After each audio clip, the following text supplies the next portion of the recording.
Hi, Amanda. I got a notification that you were signing in on the admin account, too. I got nervous. I wanted to try to get in there, so I'm No glad you're here. worries. Yeah, no, I'm here. I'm happy to be tech support as needed. Are you okay, self-introducing and helping introduce Mike? I'm happy to help out with facilitating like questions, and anything regarding that. But I figured you know a lot of the folks here anyway. I hope I don't know the folks here. I'd love to meet some new people. That's true. That's true. I feel And like I'm sorry, Hallie, I didn't get to read your the run of show that you sent out because I couldn't click and get into it, so I haven't seen that. yeah, But I've been having, we'll talk about this another time, but I've been having issues sharing things with your Kentucky oh, executive okay. account, and I don't know why. All right. Well, So sorry to that. no, I don't know if it's you or me or Google or both. Right. No So worries. we'll get it figured out. Here's Mike trying to call me. I wonder if he's having trouble. Hi, Mike.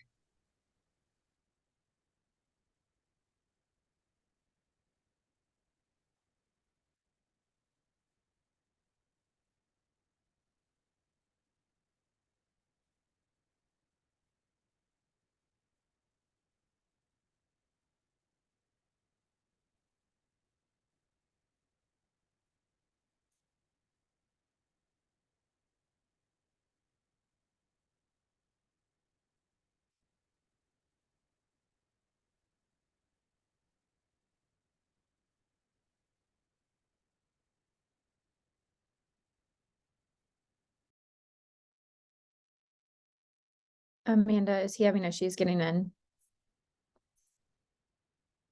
Oh, you're on mute. Yeah, he said he would just restart his computer and help me out in a few minutes.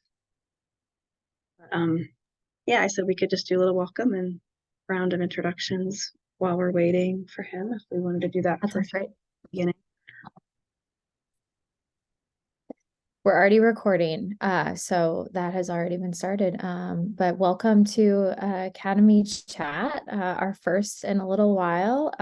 Topic today is going to be membership models for academies, and I know I'm not saying it exactly from the handout, but the idea is to learn a little bit about how Kentucky and Ohio are running their membership models and how we might be able to do that in other places, in other states, and other organizations, and other academies, and to have a conversation about it. Hopefully at the end of the hour, we have some questions and some discussion, and I'm super excited to get this rolling. And I guess introduction for me, Hallie Thompson, I help out with the admin support for NAAS, and I'm helping organize the Academy chats as well as some of the other events that we're doing, and super excited to be here today. I'll kick it over to you, Amanda.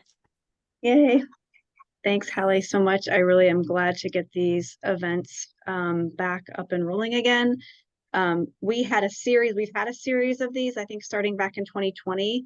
And if you have not seen the website where we have kind of captured all of those and archived the information from them, we have recordings available from previous sessions where there's been just a great exchange of learning from different academies of science across the country on a variety of topics. So if you haven't seen those, I would really encourage you to check them out. I've learned a lot from my peers and colleagues and all of you over the years, and that's kind of why I got involved in this organization. So I love being part of that and keeping it going. I would love to just go around and hear where people are from. If you all don't mind to introduce yourselves, tell us what academy you're with, and yeah, maybe why you're here, just for a couple minutes while we're waiting for our other speaker. Randy, do you want to start? You're on mute.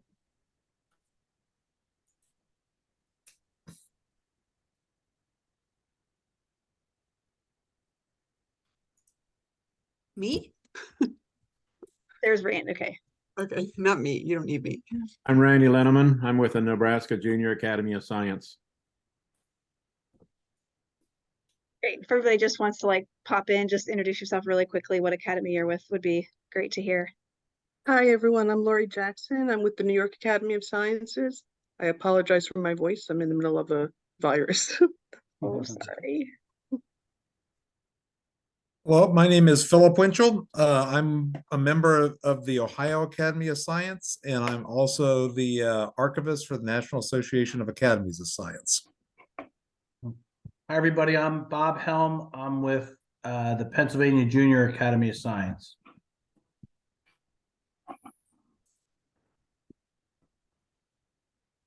And I'm John Dixon. I'm with the Kentucky Academy of Science.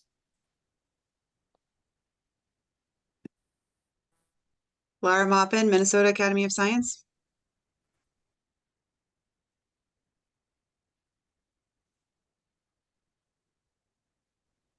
Anybody else, if you want to take yourself off of mute, or if not, feel free to introduce yourself in the chat as well. Okay, good. I have welcome Gail from the Iowa Academy and welcome Jay from Nebraska. Appreciate all of you being with us. April. Good afternoon. I'm April Hayward. I'm the president of the South Carolina Academy of Science. And so glad to be here today. Great, welcome. Glad to have you with us. Anybody else? Okay. Well, if any of you are excited today or otherwise about learning from your fellow academies or interested in offering programs like this, services like this to each other, I would encourage you to stick with us. We have a member services committee, which is getting going again. We're trying to pull that committee together, and it will be people like us deciding on like what kinds of things we can do for each other, trainings, resources we can point each other to, and you know, keep building this community that we have been developing over the last couple of years. So stay tuned for news about that in a newsletter, probably to your state academy. We'd love to have you participate in any of those. Okay, a couple new people have just joined us. Do any of you want to introduce yourselves from where you are joining us from? I am Tech Yu from North Carolina. I'm currently driving, so I tried to make it a mute. No worries. Please drive safely. Thank you. Hi, Esperanza Zenon. I'm also driving. I'm in Louisiana. Thank you. Please drive safely. Thanks for being with us. Hi, I'm Carrie Snazy Burge. I'm new. I'm the new executive secretary for Nebraska. So hello. Hello, Nebraska in the house. All right, great. I am again Amanda Fuller with the Kentucky Academy of Science. I'm also on the board of the National Association of Academies, which you heard Hallie introduce herself at the beginning as coordinating for us. And our other speaker has joined us. Mike, do you want to introduce yourself? You're on mute. I'm Mike Wojtek. I'm the executive director for the Ohio Academy of Science. It's been a while since I've dropped into one of these, but good to rejoin everybody, some new faces, obviously some familiar faces. So it's good to be here. Great. Thank you so much for being with us. Mike, do you mind if I do my presentation first? No, not at all. Okay, since you just got here, I didn't want to put you on the spot. I have probably 15, 20 minutes. And then if folks have questions, maybe can we save all of those? Mike might answer some of your questions. I mean, there could be questions the second speaker will answer. So maybe like hold on to those or pop them in the chat, and then we'll do like some Q&A, maybe 20 minutes at the end, hopefully. Yeah, if you pop them in the chat, if you think you're going to forget them, I can kind of help keep track. Great. Super. Thank you all so much. I will jump right into it.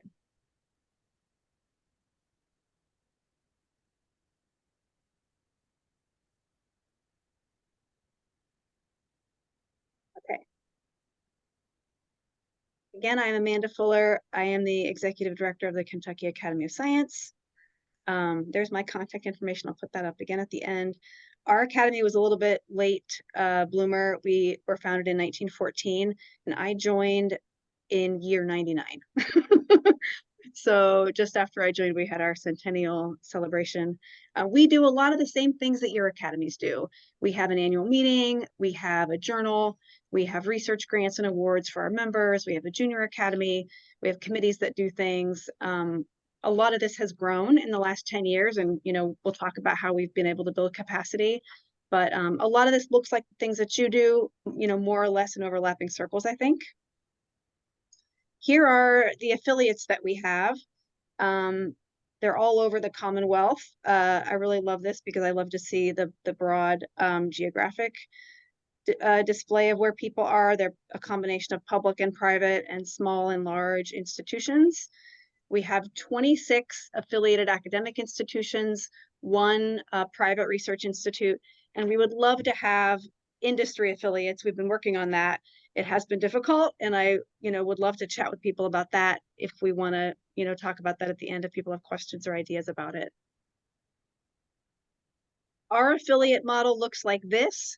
We have roughly divided our institutions into large and small.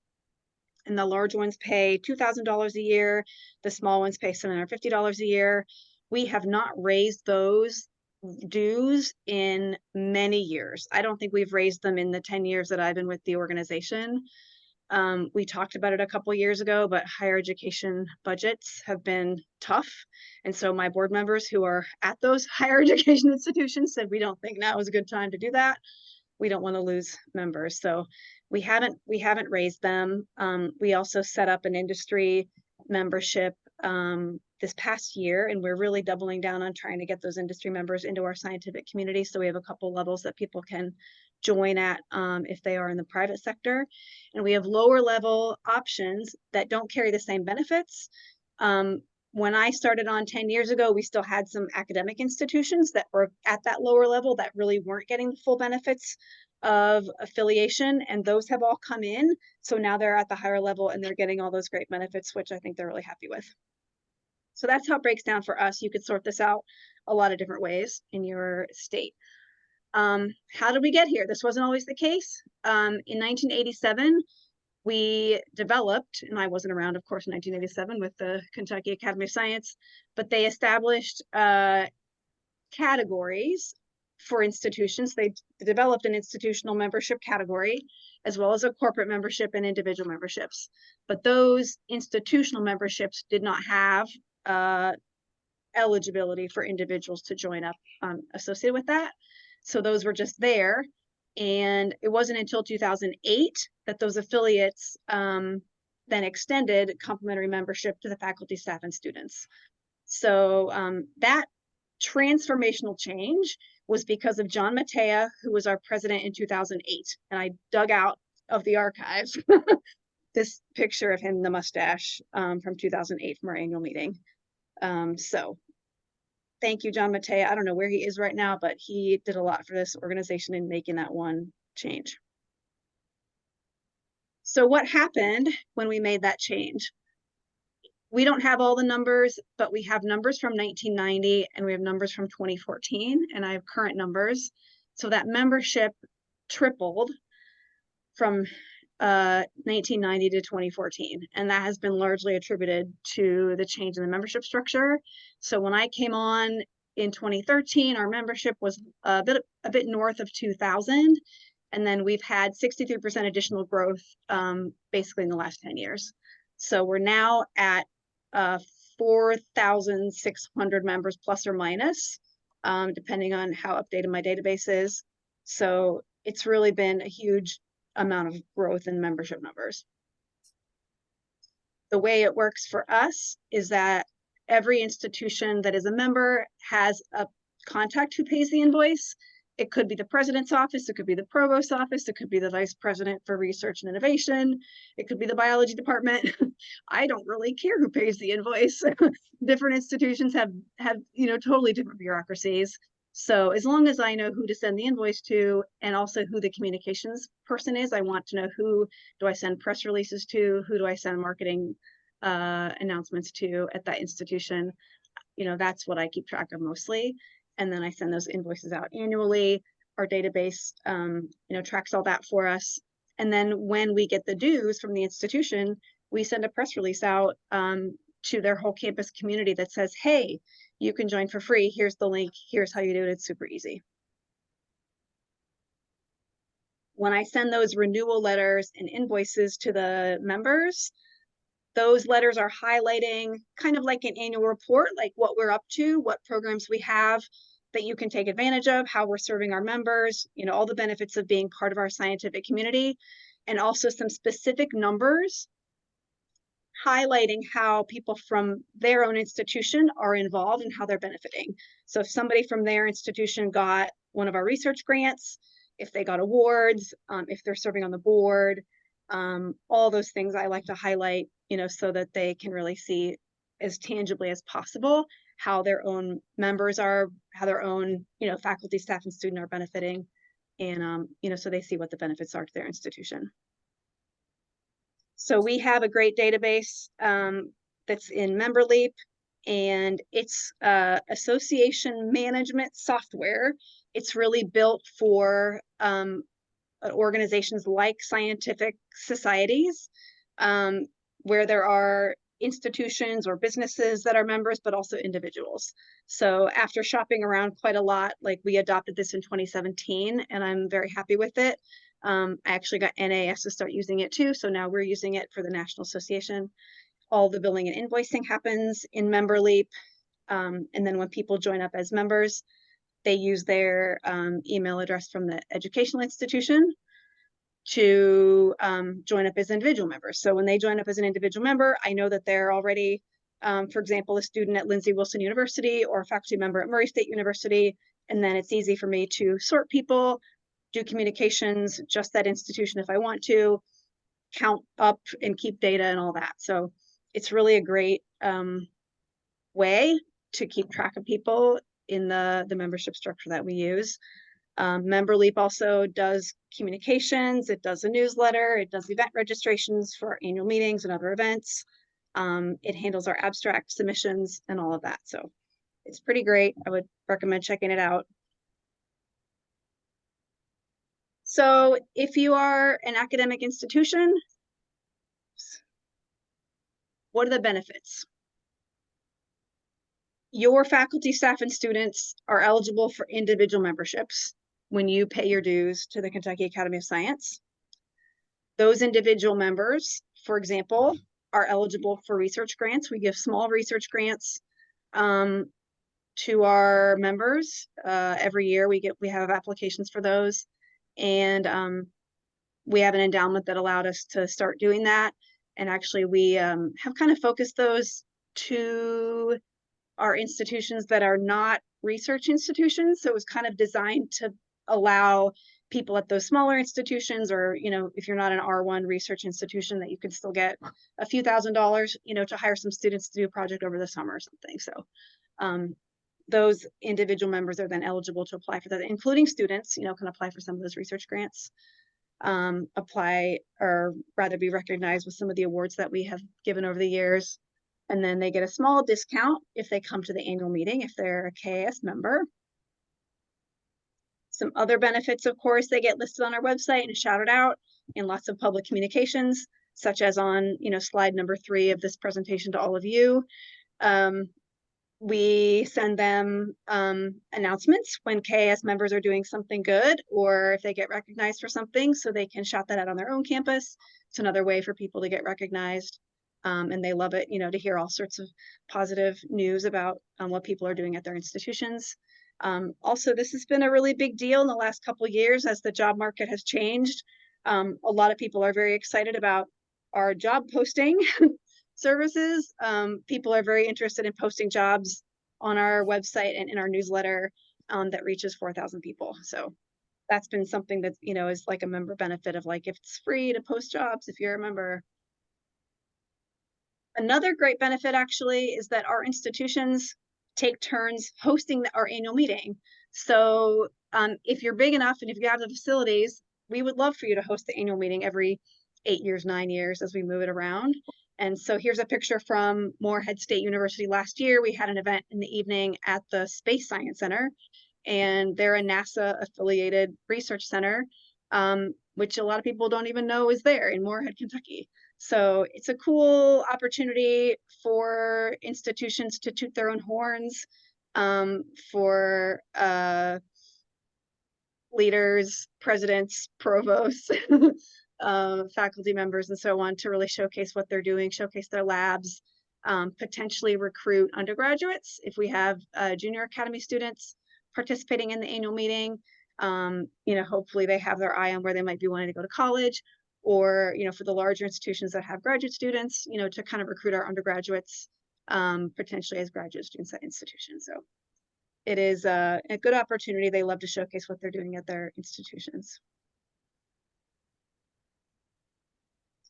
And so for us, benefit to the Academy is that membership numbers have gone up a lot, and I'll talk about that in a minute. But here we are on slide 14 of 17, and the title of the event was Generating Revenue, Building Revenue for Your Organization. So it is hugely significant for us to have a steady budget every year. Depending on how many institutions are in your state, this number would be different. But for us, it's about $29,000 a year that we get in dues, and that is unrestricted funds. It's money that we can use for anything we need it for. And that is transformational for a small organization. If you're right now running on volunteer power and you have a few $1,000s a year in your budget, having $29,000, could allow you to hire somebody part-time, put that money together with something else, and really have a significant staffing. So it's been just a game changer for us after this happened with the membership structure change. So other benefits, the members that we have, the 4,000 people who are out there, are the people who bring us opportunities for partnerships and programs. Those are the people who help us, offer job opportunities and research opportunities to our members. They're the people who bring us ideas to do trainings and webinars and events.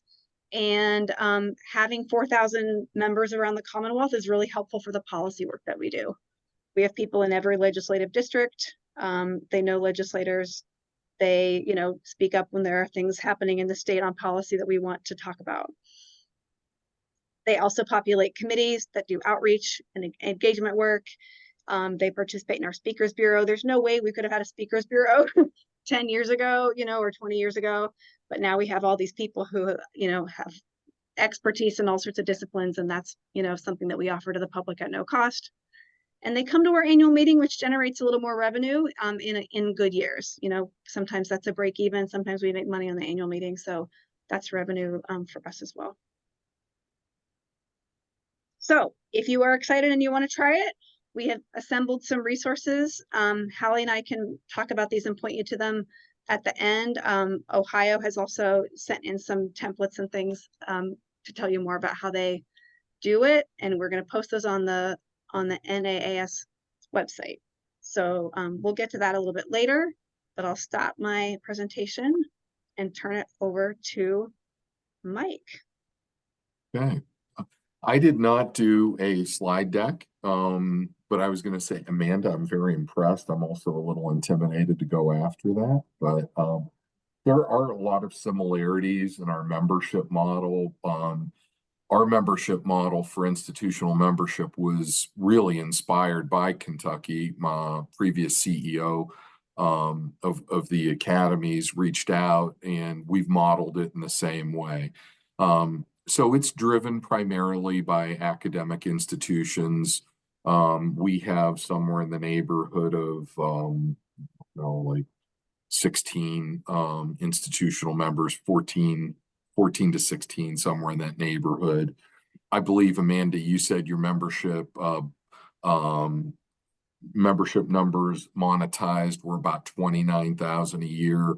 That's probably very similar to ours as well. We do have individual memberships. Prior to that, membership numbers were probably, and we haven't changed due structures since I've been here and forever.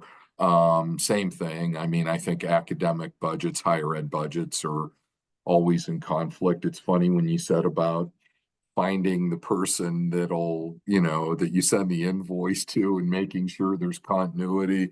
That's always an interesting phenomenon. But I was going to say, I think prior to that, numbers from my best recollection were probably in the high teens. We were probably 17, 18,000. So it hasn't doubled our membership numbers, but it's been close to that. one thing I think you mentioned in your deck, you were talking about getting more industry involved in the annual meeting, right? You know, and I noticed that.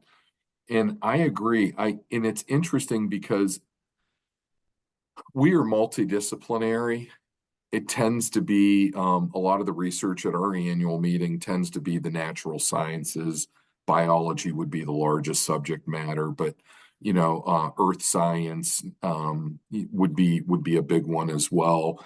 And you know, in terms of the applied sciences and engineering and technology-based research, you know, that's where we've never had a real fastball, and we don't have sections. But I'm noticing that's really what, you know, what industry wants. You know, they want those specific sections, they want those concentrations. So to me, this year, you know, when it's theme based, that's when I think you could get that industry involvement. And so I do agree with you in that respect. So I our breakpoints are the same. Large institutions are $2,000. The smaller institutions are $1,000. Non-for-profits and corporates are $500. It's really hard to get the corporate. We do have some other non-for-profits, but where our academy, I think, is a bit different is it's our junior academy. So our operating budget annually is about $400,000. And one of the reasons why it may be higher than most state academies is because our junior academy is the tail that wags the dog.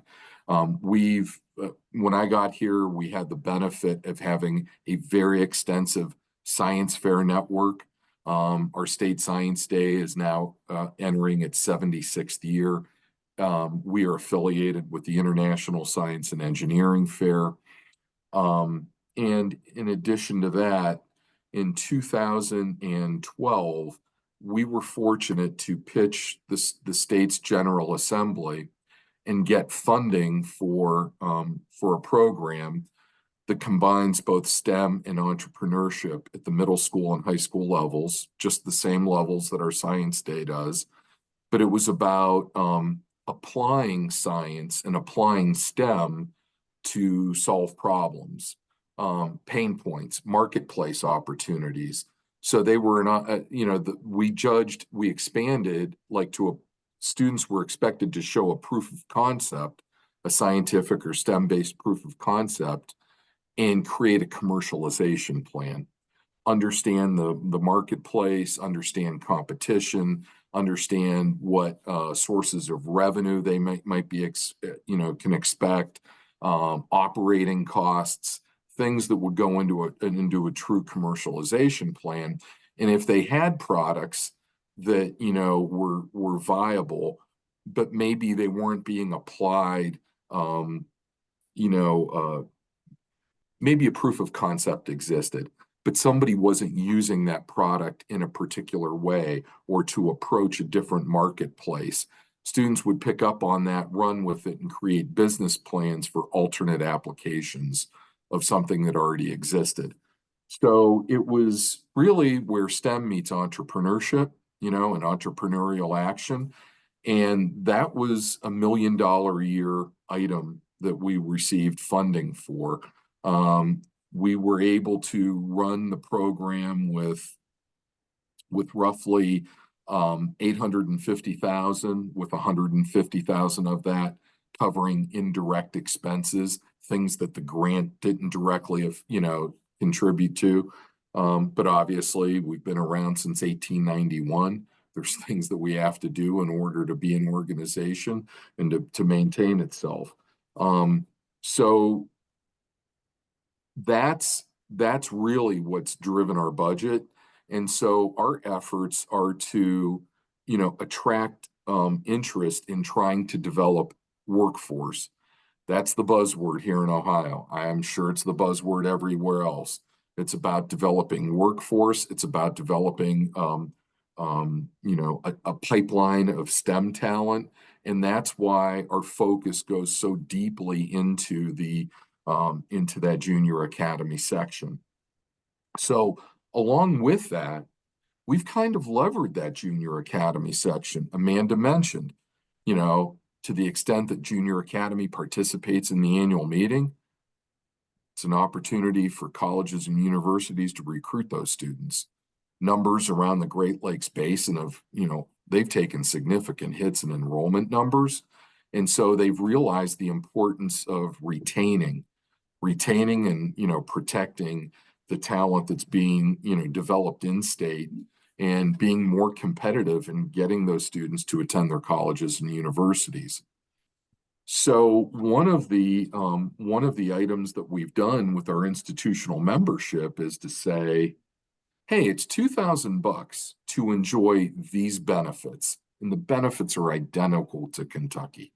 You have to be a member in the academy in order to present at the annual meeting. It offers a discounted rate to present at the annual meeting.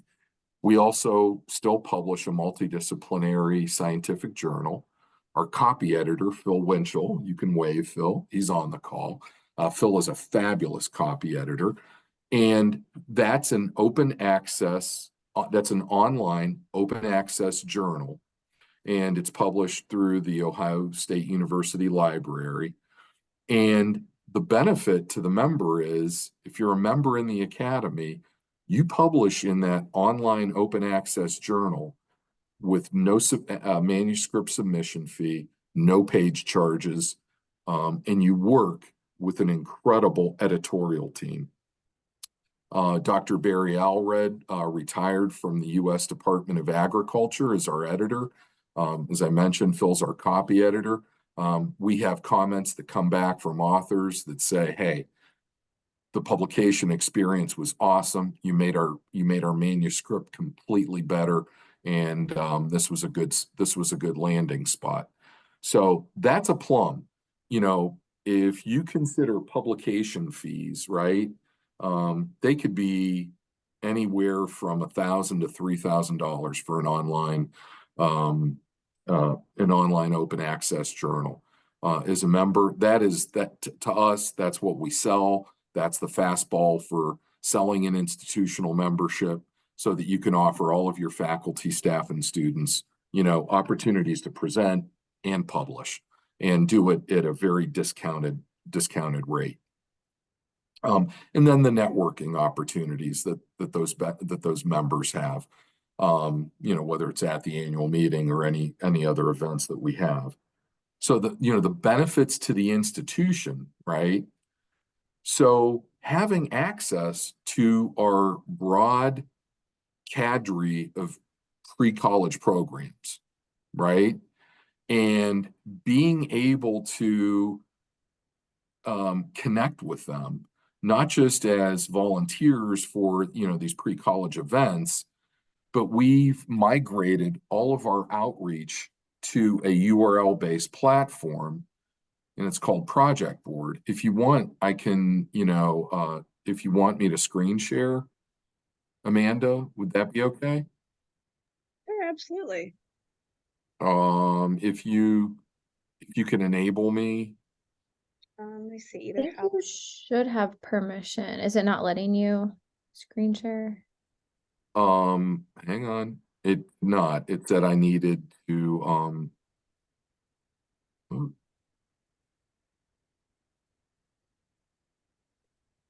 host disabled participant screen sharing. Okay. have to do it. Amanda, do you have access to it? I don't think I'm logged.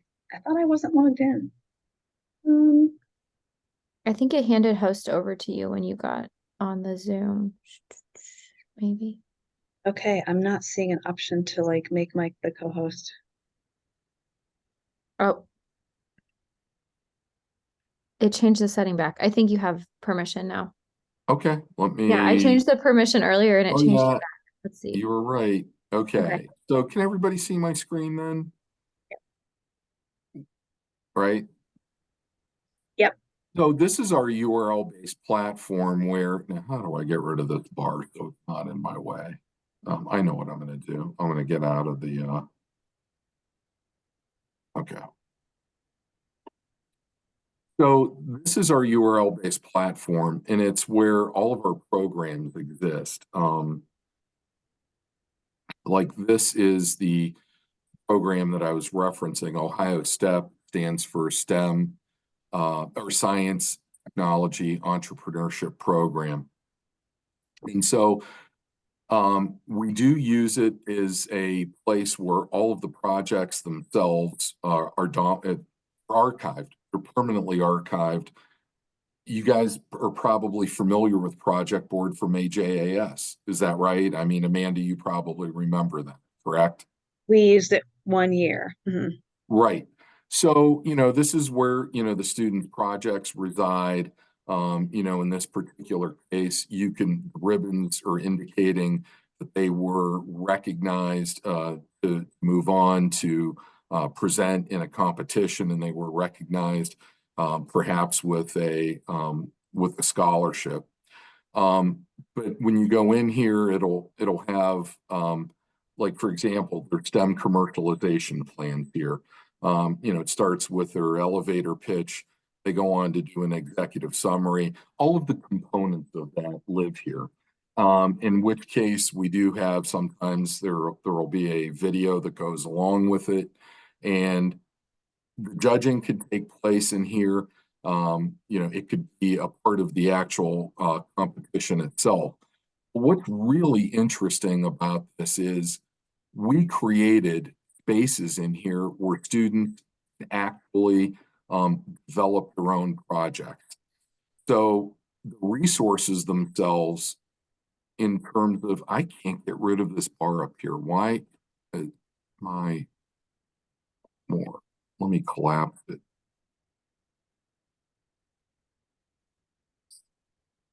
Oh, okay. There.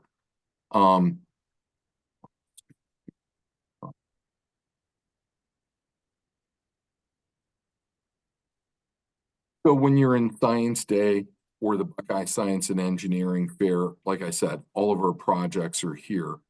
So in Science Day, you could go into the resource section itself. So students, in many cases, and teachers themselves who want to conduct a science research program, they may feel intimidated if they've never done it before. They may feel that it's beyond the scope of their capability. They don't have the time. Maybe they're not really connecting a pre-college science research program to the standards, in this case, the standards that are set forth by the Ohio Department of Education. We try to break down all of those elements and provide resources for folks to get started. So in here, it'll talk about all of the things that are necessary to compete. It'll also give you opportunities to understand project development, project templates, projects in progress, collaboration with others. So there's actually, we can assign, when students are doing their work you would be using a lab book, right? To make comments about your experimentation, how you set up your protocol, controlling your variables, things that you may have had to change. So you create and you keep everything in your journal, in your logbook, where your schematics, where your diagrams are. And so you go to a science fair, a lot of times they want to see that journal. This is their journal. It's a digital journal so that they could keep everything in here in terms of how they get started and where they are, so that when they show up for the first time in February and they explain what their testable question is, and you look at their background research and it's not really relevant or it's too obvious, you could have given them so much more guidance and so much more help earlier in the process. So we can actually assign mentors or coaches, whatever you want to call them, collaborators, to look at the student's project earlier in the process to provide constructive feedback. So students could use the entire platform as a way to construct their project, compete, and then ultimately come back and demonstrate in keep the project in an archive permanently. So, we found this to be, a very great way to engage industry partners, colleges and universities. And like I said, every project that we have, there are 1,700 projects in here that are archived, and they're all archived by by their categories. And you'll see that, they different ribbons stand for a superior project. In this case, they may have gotten a sponsored award. So when you land on here, it does show you ways to be involved. It show who the sponsors are. These are our title sponsors. And then it shows you all of the sponsors themselves, see all sponsors.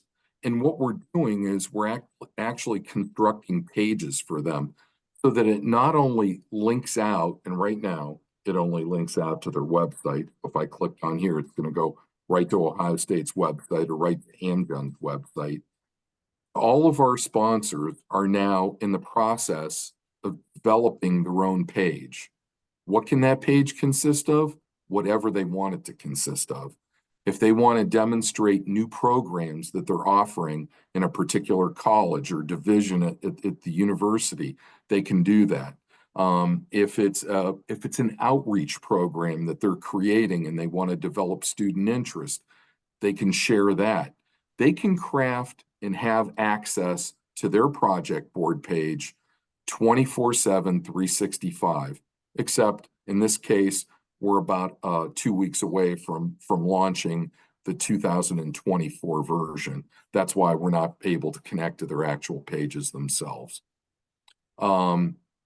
So what we do with our institutional memberships for colleges and universities, for a small college, it's $1,000 to get all of your faculty, staff, and students, registered to be individual members in the academy and enjoy the benefits of the annual meeting and the publication process of the journal.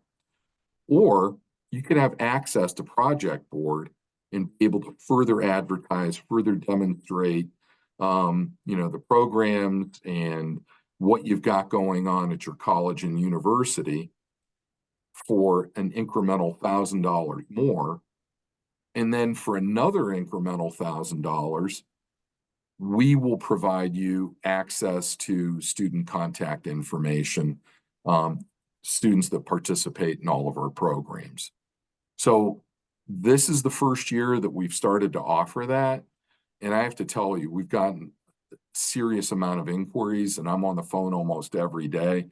And we've just closed probably, I know we got 3 new institutional memberships out of it in the last 4 weeks. And this is the driver. This is what's driving that interest, is the connection to our pre-college community.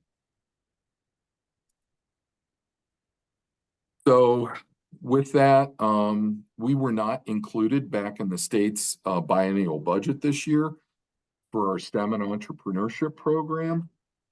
I think there's going to be another chance to be included. It'll be in another 2 years because it is a biennial process. But there's another interim biennial state funding that'll probably make itself available in the January, February, March timeframe. What was interesting was it wasn't a negative comment about our program. It had nothing to do with the efficacy of what we had done and what we developed, but it was a game of politics, and it was a matter of making room for the expansion of a school voucher system. And so the politicians left to battle each other, and of course, who gets left out? That would be students in grades 7 through 12. That's who gets left out. So hopefully we'll have another chance at that. But even without the state's funding, our overall budget is roughly $400,000 to $450,000 to run all of these pre-college programs, our annual meeting, in the journal itself.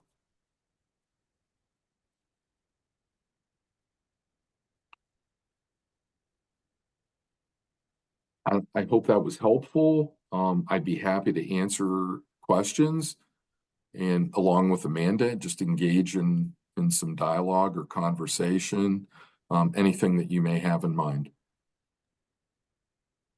I'm curious as to, and I've been a part of the South Carolina Academy of Sciences, since 2017. I was previously the vice president, elected vice president. I did about 2 terms, and so I just became the president July 1. And so one of the things kind of coming in is kind of dealing with previous, I see John Kalp is launching in here today, from South Carolina Academy of Science. But looking at kind of how you structure your I guess your annual fees, like I'm just curious kind of like how you do that, and also how you kind of moved from kind of more, I guess, from individual kind of membership fees to then institutional. So I'm hearing a lot of great things, which I was saying, hey, will the slides be available, recordings, things of that nature, because we're looking internally kind of how to move things forward to try to move towards having, a sustainable model and making changes and all those things. So I'm just curious kind of how you got to that and that information. Mike, were you around when you all made that switch? Were you the person who helped to make that change? No. Okay. No, I wasn't, but even our individual membership fees, those haven't changed. And so we talk about the fees for being $1,000 or $2,000, depending on the size of the institution. And then I mentioned I increment it by $1,000 for every additional benefit, or I should say deliverable, that's really tied to, Project Board itself. And by the way, our annual meeting's on Project Board. So we've migrated every program to Project Board. But it's $75 for a professional. It's $25 for a student. And it is $60 for a science teacher, meaning a high school or middle school educator. Those are our 3 fee structures. And then it was like Amanda, $1,000 for the small institution, $2,000 for the larger institution. So with the institutional membership, is there like a certain allotment of number of like faculty or staff that could be part of that? So we do it unlimited as well. We both do it unlimited. We have unlimited. Okay. The most we have at any institution, we have like a couple that are always like fighting for the top number of members, but we have like more than 500 members from some of our larger institutions. I will say this, and maybe Amanda will agree, maybe she'll disagree, but I do find that members that dig into their own pocket and pay the $75 for the membership, the professional membership, they do tend, in my opinion, to be more engaged members than those who get a discount code or a coupon code, handed to them by the sponsoring institutional member. I do think you lose a level of engagement, and we have, don't get me wrong, we have members that are supported, by their institution that are incredibly giving of their time, their talent, and their resources. But I tend to find that's true. Amanda, I don't know if I believe there would definitely be a trade-off. I mean, we have a lot of people who are members who don't do anything. I don't know if they read the newsletter or not. I don't know, how much they're really benefiting as far as like what we give them passively. Virtually, so many of our members, like almost all of our members now, are affiliated with an academic institution. Like we do not have very many people who are paying individual dues. I think you could run some numbers, April, and do a little like calculation. Like if you had 50 or 100 people at institution XYZ that are paying their individual dues at $75 times, 50 people or 100 people or whatever, you don't have to get to very many numbers of people before that breaking point, right? And the institution could cover those dues. and you could get a whole lot more people for free for the same amount of money. So I think like there is an element of like your individual members might help you advocate to their institution. Like, hey, wouldn't you like to you know, become an affiliated institution? That way, basically, you're going to get a lot of undergraduates joining up as individuals. Like we would have virtually 0 student members if we didn't have this membership structure. And I think, you know, we're really pitching a lot of the membership benefits to our young scientists, that when you join up to an organization like this, maybe it's the first scientific society that you ever join and become a member of, you know, you get to participate in our scientific meeting, which is probably the first scientific meeting that you ever get to come participate in. Like, we really help them understand that they're joining a scientific community, and that really help them understand like how to take advantage of that, how to network, how to take advantage of all the things that we're providing to them informationally or whatever, career-wise.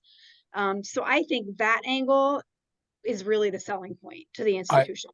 I agree with you, Amanda. I guess my comment about that level of engagement, really, I'm thinking about the professional membership, Sure. right? I But don't disagree with you. I don't think we would have a fraction of the numbers of student members that we do without the institutional support. And I have to tell you, it's not just scientific societies, but I think membership-based professional organizations, if you throw a blanket around them, they are floundering. It is because, and it is a generational thing. And I think Amanda's right. I think this gives us, you know, a chance to connect with and demonstrate, you know, how they can be engaged, how they could create their own networking opportunities. Again, these are durable skills that, you know, we're building among these emerging professionals. I'm curious, how do you handle, I guess, with the high schools when you get to the junior academy, like in terms of high schools or things like that? How do you have a structure, or kind of how do you handle, I guess, kind of your approach to high schools for the junior academy side? Curious about that. Yeah, so we don't have a pre-college membership. We did at one time when we used our annual meeting as a vetting process for AJAS, but now we use, because we have so many you know, so many active pre-college programs, you know, like that are ISEF affiliated, or, you know, the STEM and entrepreneurship program that I mentioned. We make these programs, like for a student to register on Project Board, to create their own account, and to start using Project Board and the resources in Project Board to start building a, you know, an inquiry-based research project or an engineering design project. There's no cost. Where the cost gets incurred is when they say, I think I've developed something pretty cool, and I'd like to maybe go to your, you know, the Buckeye Science and Engineering Fair or State Science Day, you know, and compete for one of those awards or one of those sponsored scholarships, or those, you know, I'd like to put myself out there.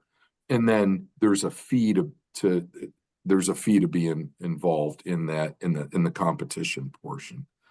But one of the reasons why we chose to use this resource-based outreach is we have to increase our numbers of participants, okay?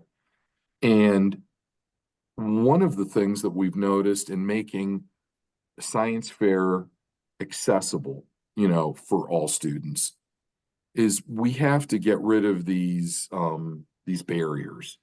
And some of the barriers are self-imposed. It's the imposter syndrome. Students don't see themselves as having an opportunity, or maybe they don't have direct resources. So it was our way to, hey, if you adopt a school, if you adopt one classroom, you can do great things. You can do great things with a handful of volunteers. The question always is, you know, how do you scale that? How do you bring it to 10 classrooms, 100 classrooms, 400 classrooms?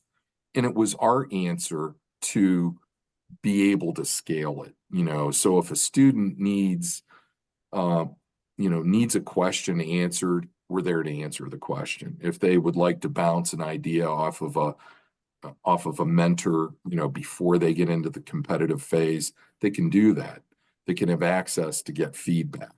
And then we could find out where those resources are needed most, who really need, I think it benefits everybody, but that's how we handle our pre-college. And our sponsorship out of that budget that I described, sponsorship is about 30% of that budget, right? Maybe 35%. Grants maybe represent another 30%, maybe 20 to 30%.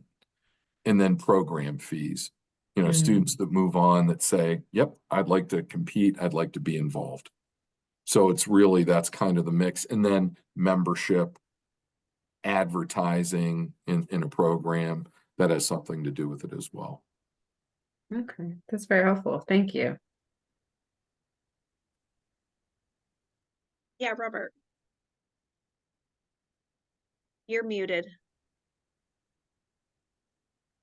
Hi, I'm sorry. I have a question for Mike. I'm the state director for the Pennsylvania Junior Academy of Science. And it sounds like you have a real good working relationship with your Junior Academy of Science. I'm just curious, how many students do you have participating in your Junior Academy of Science? And do you have like a state fair at Ohio State? Could you tell me a little bit about that? So that was another reason to move to, like Project Board and this URL-based platform. Because when it came to the competition, we have a feeder fair, right? So we have a district fair. It's hosted on 17 different sites around the state of Ohio. And then students qualify to come to the State Science Day from those feeder fairs. So traditionally, that's where we started recording data, was when a student showed up at one of the feeder fairs. Well, we would hear teachers say that, oh no, every 7th grade student in this school district's required to do a science fair project. And we're like, really? Because we only see about 30 of them advance to the district, and we see even fewer, move on to the state. Well, I keep using Akron Public Schools as an example of this, but they have every 7th grade student develop a project. They had 1,400 projects last year, but yet we only see about 50 at the district science day. And maybe we see a half dozen at the state science day. And that takes place at Ohio State. So it's about not just increasing participation, getting more schools and more teachers and more students into the pipeline, but it's about building project quality so that we get these numbers changed, so that there's not 1,400 that go to 50, that go to 6, but we get much larger percentages of students that meet the criteria and are able to move on to the next level. So when you say numbers, last year we had a little less than 4,000 students registered and completed projects based on our criteria. At the district level, we had about 1,800 of those students who went on to compete. And then that funneled into roughly 700 students that came to Ohio State that were able to compete at the state level. So when we talk about I'm sorry, Robert, you're muted again. No, I was asking, my wife's doing dishes. I was asking her if she could be quiet for a second. So here's the thing. We want to start capturing more of the data down to the local level. If a teacher really had, 70 kids complete a project, we'd love to be able to, to include that in direct impact. We think that there's 10,000 or more students a year that are doing projects at the local level, but until we had a system for getting them in, Last year, we did not make it a requirement that they use a project board to develop a project. And we actually didn't make it a requirement this year. So next year, they're gonna have to register an account earlier. And they're gonna have to, go through the guidelines of how they get their projects approved. So I think that's where the rubber's really gonna hit the road and we're gonna have, good data to work with. Yeah, it actually sounds like Pennsylvania's junior academy is pretty much in the same boat as Ohio's junior academy. Pre-COVID, we had about 6,000 kids participate. We have 12 regions. We split the state into 12 regions. COVID hit us pretty hard, and we dropped down significantly. Now we're back up, I'd say, to about 4,000 total participants, but you have individual districts that may have an internal fair, and the winners from that go on to a regional fair, and then the winners from the regional fair go on to the state fair. So at our height pre-COVID, we hold our state fair at Penn State University, partly because it's central to our state. We're a very wide state. We cut down on travel time with the high school kids, which is a problem, in the middle school kids. And frankly, we're back up to bringing about 1,800 to 2,000 kids up for our state science fair. And we're up there for 2 nights, 2 days and 2 nights. And Penn State's big enough to house us and feed us. So it sounds like we're kind of as similar as far as numbers go, which is nice. We may do a little bit differently. We have kids do a PowerPoint presentation, stand up to give a presentation. When it comes to a project board, it's very simple. They take those slides, they can make their project board out of those slides. But it sounds like Ohio Junior Academy of Science is kind of in the same situation with that. Michael, if I put my email in the chat, can you pass that on to your Junior Academy of Science people? Maybe we can start. Maybe I can kind of pick their brain as far as maybe they're doing some things for the Junior Academy of Science that Pennsylvania can do. Absolutely. All right, thank you. Thank you, sir. I do see that it's 4 o'clock. If anybody else has questions, please pop them in the chat or raise your hand. Philip. Real quick, this is for Robert. How do you select your students to go to the American Junior Academy of Science annual conference? That's a great question, Philip. For pre-COVID, and I became director as soon as COVID hit. Our state director stepped down, and I ran. My first term as state director was the first year of COVID. We did virtual. We were a little bit. We had to get our budget in line. We got our budget in line, but that was our grand prize for years. We would bring, at our height, 2016, 2017, we'd have 2,400 people at Penn State, and our grand prize was all expense paid trip to AJAS. And normally it would be the director and 2 students. And then we had 2 substitutes to bring along.